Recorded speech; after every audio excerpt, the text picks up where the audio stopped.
Welcome back to Fast Fix. Today I will show you how to get verified on Twitter. So go over to your Twitter app, then tap on the profile icon at the top left corner, and then go to Settings and Support. So drop down menu, then Settings.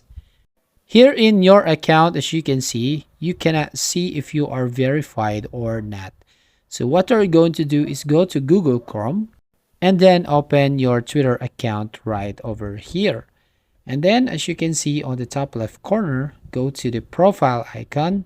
Then you need to go to Settings and Support at the bottom part, and then go to Settings. Here in your account, as you can see, in Account Information, so tap Account Information. Now here you can see that the verified option right here, but as you can see, I am not already verified.